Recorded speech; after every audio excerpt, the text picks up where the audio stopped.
ഈ ഏത്തവാഴ കൃഷി നമ്മൾ ഒരാഴ്ച മുൻപ് ഒരു വീഡിയോ നിങ്ങളുടെ മുമ്പിൽ തന്നിട്ടുള്ളതാണ്. അന്ന് ഞാൻ കാണിച്ചിരുന്നു ഇത് മേടവാഴയാണ്, മേടത്തിൽ കൊലപെട്ടേണ്ടതാണ്.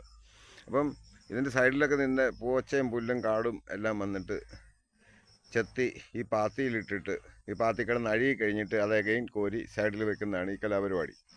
ഇത് കണ്ടോ, ഇത് ശരിക്കും വന്നിട്ട് ആ ചെളി മാത്രം കോരി സൈഡിൽ വെച്ചിട്ടേ ഉള്ളൂ. ഇത് ചില സാഹചര്യത്തിലൊക്കെ വന്നിട്ട് ഇത് വേണമെന്നുണ്ടെങ്കിൽ കിളയ്ക്കാം. കിളച്ച് ഈ കട്ടയൊക്കെ ഒന്ന് ഒതുക്കി കൊടുക്കും, കട്ടയൊക്കെ ഒന്ന് പൊട്ടിച്ചിടും. ഇനി അതല്ല കട്ട പൊട്ടിച്ചില്ലെങ്കിലൊന്നും സംഭവിക്കാനില്ല.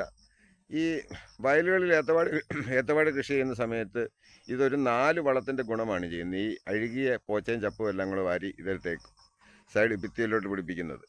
ജസ്റ്റ് ആ മേളിൽ ഒരു തൂമ്പ മാത്രമേ ഉള്ളൂ തേച്ചിട്ടുള്ളൂ, ബാക്കിയൊന്നും തേച്ചിട്ടുള്ളൂ. കണ്ടോ, മറ്റേ ഓൾറെഡി വാരം ഉണ്ടായിരുന്നതുകൊണ്ടാണ്. അങ്ങനെ ചെയ്യുമ്പോൾ ഒരു ഗുണമെന്ന് പറഞ്ഞു കഴിഞ്ഞാൽ ഇതിൻ്റെ ഈ വാഴയുടെ സൈഡിൽ കണ്ടോ വേരുകളെല്ലാം പുറത്തോട്ട് തള്ളി വരുന്നത്. അത് ഈ ഒരു പ്രയോഗത്തിൻ്റെ ഏറ്റവും വലിയ ഗുണമെന്ന് പറഞ്ഞു കഴിഞ്ഞാൽ പെട്ടെന്ന് ഇവനൊരു വലിയൊരു ബൂസ്റ്റപ്പ് ആകുമെന്നുള്ളതാണ്. ശരിക്കും അങ്ങനെയൊക്കെ വേണം കൃഷി ചെയ്യാൻ. അല്ലാതെ ചുമ്മാതെ ആരെങ്കിലും എവിടെയെങ്കിലും ഇരുന്ന് എന്തെങ്കിലും പറഞ്ഞ് അല്ല AC റൂമിനകത്തിരുന്നുകൊണ്ടല്ല കൃഷി പഠിപ്പിക്കേണ്ടത്. ഇത് പിന്നെ അവർ ഇന്ന മാസം കൊലയ്ക്കും ഇന്ന മാസം കൊല വെട്ടുമെന്ന് പറഞ്ഞു കഴിഞ്ഞാൽ കൃത്യം അങ്ങനെ തന്നെ നടക്കും, യാതൊരു വ്യത്യാസം വരത്തില്ല. അതാണ് ഈ എക്സ്പീരിയൻസിൻ്റെ ഒരു ഗുണം. കണ്ടോ, ഓൾമോസ്റ്റ് എല്ലാ മഴ ഏകദേശം ഒരുപോലാണ്. എന്നാലും 5-10 ദിവസമൊക്കെ മുൻപോട്ടും ഒക്കെ പോകും കൊലയ്ക്കാൻ. നിങ്ങൾക്ക് മനസ്സിലായെന്ന് തോന്നുന്നു. ഇത് പയറിൻ്റെ അരിയിട്ടതാണ്. അരിയിട്ട് കിളിച്ച് വരുമ്പോഴത്തേക്ക് ഇതിൻ്റെ സൈഡും ചെത്തി കൊടുക്കുന്നുണ്ടോ. ഈ പാത്തിയിൽ കിടക്കുന്ന അഴുകിയ ചെളിയും പുല്ലും വളവും എല്ലാം കൂടെ വാരി ഈ സൈഡിൽ തേച്ച് കൊടുക്കുകയാണ്. ഇനിയിപ്പോൾ ഇതിൽ പ്രത്യേകിച്ച് പണിയൊന്നുമില്ല. പയറിപ്പം പെട്ടെന്ന് ചാടിക്കയറും. ഇത് ഒന്നിൽ ഇവിടെ പായി കിളിപ്പിച്ചതായിരിക്കും, അല്ലെങ്കിൽ വേറെ എവിടെയെങ്കിലും കിളിപ്പിച്ച് കൊണ്ടുവന്ന് നട്ടതായിരിക്കും. കണ്ടോ, പയർ കൃഷിയൊക്കെ എന്ന് പറഞ്ഞു കഴിഞ്ഞാൽ ഇതുപോലെ പന്തലൊക്കെ ഇട്ട് ചെയ്യുമ്പം ഇതൊരു താൽക്കാലിക കൃഷിയാണ്. പക്ഷെങ്കിൽ അതിൻ്റെ വരുമാനം നല്ല ന്യായമായിട്ട് നിൽക്കും. ഒരുപാട് അങ്ങ് വളമടിക്കേണ്ട മരുന്നടിക്കേണ്ട കാര്യമൊന്നും വരാറില്ല.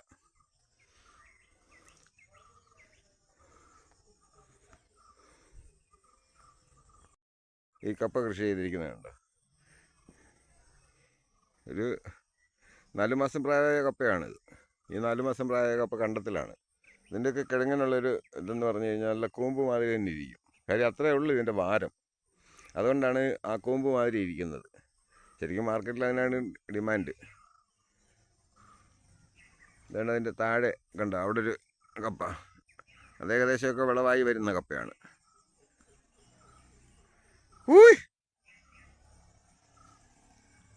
മോനോ, എന്തുവാ? മുതലാളി വേണേൽ മാറ്റിക്കളെ, രായം തന്നെ നമുക്ക് പിരിച്ചു വിടാം. മോനാന്നോ പയറിട്ടേ? രണ്ടുപേരും കൂടാന്നോ? പയർ ഇങ്ങനെ സൈഡിൽ എത്തിയേക്കുന്ന കണ്ടുകൊണ്ട് ഞാൻ ജസ്റ്റ് അതിൻ്റെ ഒരു വീഡിയോ എടുക്കാവുന്നുണ്ട്. ഈ നമുക്ക് ചുറ്റിനും ശാസ്ത്രജ്ഞന്മാരല്ലയോ, അപ്പോൾ ശാസ്ത്രജ്ഞന്മാരെ ഒന്ന് കാണിച്ചു കൊടുക്കുന്നത് ഇങ്ങനെയൊക്കെയാണ് കൃഷി ചെയ്യുന്നതെന്ന്. എന്താ ഇത്ര രാവിലെ വന്ന്?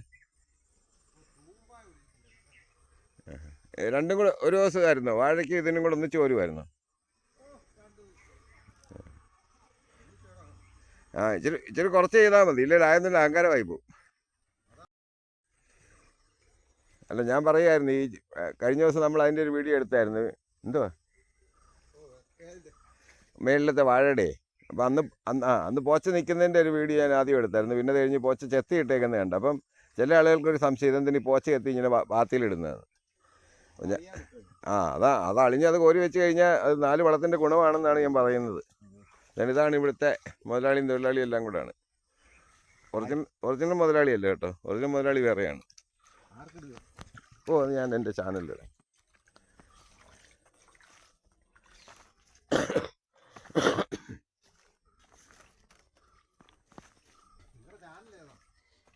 എനിക്ക് 2 ചാനലുണ്ട്. രാജേന്ദ്രനറിയാം, അതാ ഫാം TV. പിന്നെ കാശ് കിട്ടിയാൽ കൊടുക്കത്തില്ല.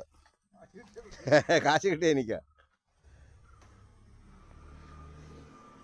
ഇത് ആ തുമ്പയെന്ന് കാണിച്ചേ. ഇത് മോൻ്റെ സ്വന്തം തുമ്പയെന്നോ? അതാണ്ടിത് ആ തൂമ്പ ഇങ്ങനെ കോരി വെച്ച് ചെത്താൻ വേണ്ടിയിട്ട് പ്രത്യേകം ചെയ്തെടുക്കുന്നതാണ്. നിങ്ങൾ പേടിക്കണ്ട, എനിക്കറിയാം. ഈ മോഹൻ്റെ ഞാനും എല്ലാം കൂടെ നിന്ന് എനിക്ക് പണ്ട് വാരം വെട്ടിയിട്ടുള്ളതാ. മോഹൻ ഓർമ്മയുണ്ടോ അതൊക്കെ? പിന്നെ നമ്മുടെ കുളമ്പള്ളക്കണ്ടത്തില് കുളമുള്ള ഞാനില്ലായിരുന്നു, വെള്ളക്കരയല്ല. ആ കുളമുള്ള ഇവിടെ ഉണ്ടായിരുന്നു, താഴെ ഉണ്ടായിരുന്നു. പൊടിയിട്ടത്. ആ എന്നാ വിട്ടോ.